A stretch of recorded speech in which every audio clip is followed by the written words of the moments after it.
नमस्कार मित्रमैत्रिणींनो. आजच्या कथेचं नाव आहे मळक्या कपड्यातील श्रीमंत बाप माणूस. साधारण 1990-91ची घटना आहे ही. मी एका हॉस्पिटलमध्ये मेडिकल ऑफिसर म्हणून काम करत होतो. रात्री 11-12ची वेळ असेल. नुकताच ICUमधील पेशंटचा राऊंड घेऊन मी रूममध्ये आलो होतो व कॉटवर पाठ टेकवली होती. तेवढ्यात दरवाजावर टकटक करून वॉर्डबॉय बोलवायला आला. म्हणाला की सर, एक सिरियस पेशंट आला आहे. पॉयझनिंगचे वाटते आहे. सिस्टरने ताबडतोब बोलवलं आहे. अशा पॉयझनिंग भाजलेल्या केसेस बहुत करून माझ्याच कारकिर्दीत रात्रीच्या वेळी जास्त येतात की काय असे वाटण्यासारखे होते. सिस्टर्स, वॉर्डबॉय तर तसे म्हणत देखील. असो, दिवसभर जास्त धावपळ झाली असल्याने जरा त्रासिक मनानेच त्याला म्हणालो, चल बाबा, आलोच असे म्हणून त्याच्या पाठोपाठ खाली गेलो. नेहमीप्रमाणे सिरियस पेशंट असल्यावर कॅज्युअल्टीमध्ये जसा माहोल असतो की पेशंटबरोबर खूप लोकांची गर्दी असते. यात नात्याचे, प्रेमाचे कमी पण बघेच जास्त असतात. तसे चित्र होते. तरी मध्यरात्र असल्याने तुलनेने कमी गर्दी होती. रडारड, गोंधळ वगैरे वगैरे तसा होता. पेशंट म्हणजे एक 22-23 वर्षाचा तरुण मुलगा होता. त्याने कीटकनाशक प्यायले होते. उलट्या केल्या असल्याने त्याचा उग्र वास प्रकर्षाने जाणवत होता. मुलगा बेशुद्ध होता. त्याला तपासून गॅस्ट्रिक लवाज म्हणजे नाकातून नळी पोटात टाकून विष बाहेर काढण्याचे व शुद्ध पाण्याने पोट धुवून काढण्याचे व इतर तयारी नर्सना करण्यास सांगून पेशंटच्या नातेवाईकांना सर्व गोष्टीची कल्पना द्यायला मी बाहेर आलो. हे लोक जवळच्या खेड्यातून आले होते व एकंदरीत त्यांच्या पेहराव, कपडे यावरून गरीब वाटत होते आणि अशा केसेसला ICUमध्ये ठेवावे लागते. रिकव्हरी किती दिवसात होईल सांगता येत नाही व हॉस्पिटलमध्ये बरेच दिवस राहावे लागू शकते. शिवाय औषधे वगैरेचा खर्च वेगळाच. थोडक्यात काय तर खर्च जास्त येतो असे मला म्हणायचेच. आणि पोलीस केसही करावी लागते. तो भाग वेगळाच असतो. असो, हे सगळे त्यांना सांगणे गरजेचे असते, कारण नंतर वादावादीचे प्रसंग उद्भवलेले आम्ही बघितलेले होते.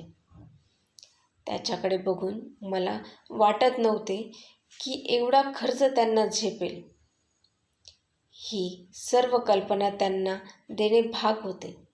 तसे सिस्टरने त्यातील दोघांना माझ्यासमोर सांगितले. ते म्हणाले, तुम्ही काळजी करू नका हो, कितीही पैसे लागू द्या, ट्रीटमेंट सुरू करा. मी म्हणालो, ट्रीटमेंट तर आम्ही लगेचच करतोच आहोत, त्याबद्दल वाद नाही. पण केस सिरियस आहे. ICUमध्ये ठेवावं लागेल. खर्च जास्त येईल, तुम्हाला झेपणार नाही. त्यामुळे मला असे वाटते की प्रथमोपचार झाल्यावर तुम्ही पेशंटला सरकारी हॉस्पिटलमध्ये हलवावे. बरं, तिथे खूप कमी पैशात काम होईल. ते दोघे विचारात पडले व जिन्याच्या पायरीवर बसलेल्या एका 55-57 वर्ष वयाच्या पोक्त गृहस्थाकडे बघू लागले. लाल रंगाचा कळकट फेटा आणि मुंडासे डोक्यावर गुंडाळलेले, अंगात आखूड झब्बा, धोतर जे कधी काळी पांढऱ्या रंगाचे असतील असे दर्शवणाऱ्या खुणा त्यावर होत्या. उन्हात रापून काळवंडलेला चेहरा, झुपकेदार पांढरट मिशी जी त्या गृहस्थांच्या चेहऱ्यावर शोभून दिसते असे त्यावेळी मला जाणवले. पांढरट वाढलेले दाढीचे खुंट, तांबट पिवळसर डोळे ज्यात भरलेली चिंता आणि काळजी मला स्पष्ट दिसत होती. एवढा वेळ हा गृहस्थ आमचे बोलणे शांतपणे ऐकत होता. तो त्या विषप्राशन केलेल्या मुलाचा बाप होता हे मला लवकरच कळले. जेव्हा माझ्याशी बोलणाऱ्या त्या दोघांनी त्यांच्याकडे बघितले तेव्हा तो जागेवरून शांतपणे उठला व आमच्या दिशेने येऊन हात जोडून अर्जवाच्या सुरात मला म्हणाला, "डॉक्टर, म्या बा हाय त्याचा. काय बी करा पण माहेर लेकरू वाचवा. तुमच्या पाया पडतो." असं म्हणून तो वाकू लागला. तेवढ्यात मी त्याच्या खांद्याला धरून जरा संकोचानेच त्याला उठवलं आणि म्हणालो, "बाबा, काळजी करू नका. तुमचा मुलगा बरा होईल. आता ट्रीटमेंट सुरू पण झाली आहे. पण फक्त नंतरचा खर्च." माझे वाक्य मध्येच तोडत तो म्हणाला, "त्याची काय बी काळजी करू नका तुम्ही. काय लागल तो पैका लावा पण पोर वाचलं पाहिजे." त्याच्यातील आगंतिक बाप बोलत होता.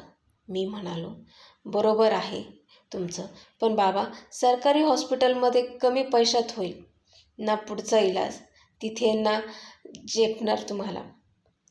मी असे म्हणत ज्युनियर डॉक्टराला कुठल्या सलाईन व इंजेक्शनचे डोस द्यायचे ते सांगितले व नर्सला लवाज चालू ठेवायला सांगून त्या गृहस्थाकडे वळालो. त्याने हात धरून ठामपणे मला टेबलाजवळ नेले व म्हणाला, "किती पैके लागतील?" असं म्हणत त्याने त्याचा फेटा काढून त्याच बोचकं टेबलावर ठेवून ते मोकळं करू लागला.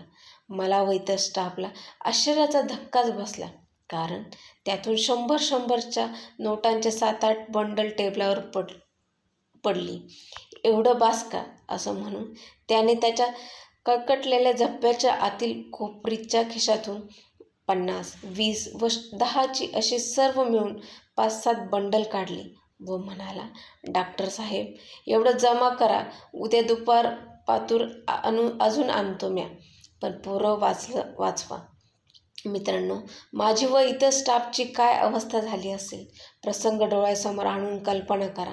आता एवढा पैसा त्याच्याकडे कसे? कोण होता तो? ह्या विस्तारात मी जात नाही. मी 1 मिनिट निशब्द होतो. काय बोलावे, कसे रिॲक्ट करावे मला काही कळेना. एक क्षण नजर पैशावर व दुसरी क्षणी त्या पित्याच्या चेहऱ्यावर वळली, पण त्याच्या चेहऱ्यावर किंवा डोळ्यात मला कुठलाही बडेजाव अथवा पैशाचा माज दिसत नव्हता. त्यावर तेच सुरुवातीला होते तेच भाव होते. आता मला शरम वाटत होती. आत्मग्लानीने मी पश्चात्तापगीत झालो होतो की अरे, आपण काय केले? केवळ त्याचे बाह्य रूप, ककट कपडेच आपण बघितले. त्याच्या आत असलेला प्रेमळ, मुलासाठी सर्वस्व लुटणारा बाप का नाही दिसला आपल्याला? व्यवहाराच्या जगात एवढा का बोथट होत चाललेल्या आहेत आपल्या भावना? माणुसकी लोप पावत चाललेली आहे म्हणतात ते हेच का? अशा प्रश्नाचे काहूर माझ्या डोक्यात उठले होते व त्याची उत्तरे मी शोधण्याचा प्रयत्न करत होतो. अस्वस्थ होतो. तेवढ्यात "डॉक्टर साहेब" असे त्या गृहस्थाच्या आवाजाने मी भानावर आलो व स्वतःला सावरत म्हणालो, "ठीक आहे बाबा, हे पैसे परत नीट ठेवा. सकाळी बिलिंग सेक्शनला जाऊन ॲडव्हान्स सांगतील तेवढा भरा." "पण माझं पोर?" तो म्हणाला, "काही काळजी करू नका. सगळं व्यवस्थित होईल. देवावर भरोसा ठेवा." मी म्हणालो, "आता तुमच्यासाठी तुम्हीच देव आहे बघा." ते ऐकून मला कसेसेच वाटले. मी कुठला देव? मी तर माझा डॉक्टर पैशाचा धर्म निभावतोय. देव कधी पैसा, राहणीमान, कपडे, श्रीमंती, शिक्षण असा भेदभाव करून आशीर्वाद देतो.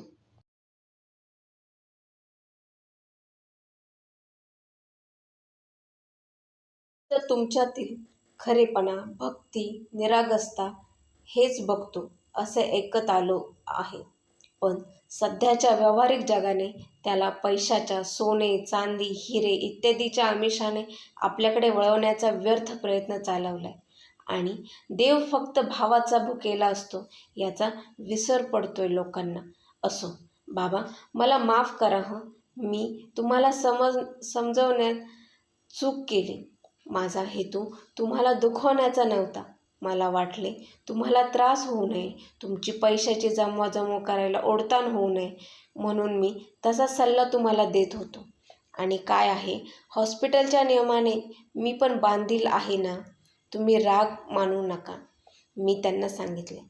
त्यात राग येण्यासारखं काय बी नाही डॉक्टर साहेब. अहो, जमानाच लय बेकरी झालाय, त्यात तुमची काय बी चूक नाही. लोक पैक्यापायी काय काय सोंग वठवतात, रडतात, कुडतात, नाटकं करतात. काही काही चांगल्या घरची दिसणारी सुशिक्षित माणसं काय आणि गरीब अडाणी काय, काम सरलं की पैसा देण्याच्या वक्ताला लई काचकूच करतात. डॉक्टरवर, हॉस्पिटलवर नाही नाही तो आरोप करतात, रडाबी करतात आणि त्या वक्ताला ते विसरतात की ह्या माणसाने रात पाहिली नाही, दिस पाहिला नाही, तहान भूक पाहिली नाही आणि आपला जीव वाचवला. त्याच माणसावर तुम्ही असे सापाप्रमाणे उलटतात. का रे बाबा? हो, जाऊ द्या साहेब, हेच तर कलियुग आहे. पण समजेल तसं नसतात बरं. साहेब, एक गोष्ट म्या तुम्हासनी लहान तोंडी मोठा घास घेऊन सांगू का? साहेब, कुणाच्या बी बाहेरच्या दिखाऊपणावर विश्वास नका ठेवू आणि वांगाळ दिसण्यावर लगेचच शकबी नका करू साहेब. पण तुम्ही नगा मनाला लावून घेऊ. त्या अशिक्षित माणसाने एवढा समजूतदारपणा दाखवला होता हे तो कुठल्या शाळेत नसेल शिकला, पण ह्याच व्यावहारिक जगाच्या अनुभवाच्या शाळेत जे उन्हाळे पावसाळे त्याने पाहिले होते त्यातच तो शिकला होता व आज ते ज्ञानामृत त्याने मला पाजले होते. त्याचे बोलणे ऐकून संत गाडगेबाबांचे त्याच्याच भाषेत वांगाळ रूप माझ्या डोळ्यासमोर आले. मी मनोमन खजील होऊन त्या दिवशी मनाशी ठरवले होते की पूर्ण जाणीव घेतल्याशिवाय केवळ बाह्य रूप बघून कुणासंदर्भात मत बनवायचे नाही. Sir, patient is quite better now, responding to treatment. Junior डॉक्टरांच्या आवाजाने माझ्या विचारांची माळ तुटली. That's a good. बाबा, धोका टळलाय. त्याच्या खांद्यावर हात ठेवून मी म्हणालो, आता मला त्या कर्कट कपड्यांवर हात ठेवायला कुठलाही संकोच वाटत नव्हता. त्यांच्या चेहऱ्यावर पसरलेले समाधान मला खूप सुखावून गेले. मी आत पेशंट बघायला गेलो. पण आज अपरिहार्य म्हणा की जाणतेपणाने म्हणा, जे माझ्याकडून झाले त्याने माझ्या कानात संत कबीरांचा दोहा मात्र ऐकू येऊ लागला. बुरा जो देखन में चला बुरा न मिलया कोय, जो दिल खोजा अपना मुझसे बुरा न कोय. धन्यवाद.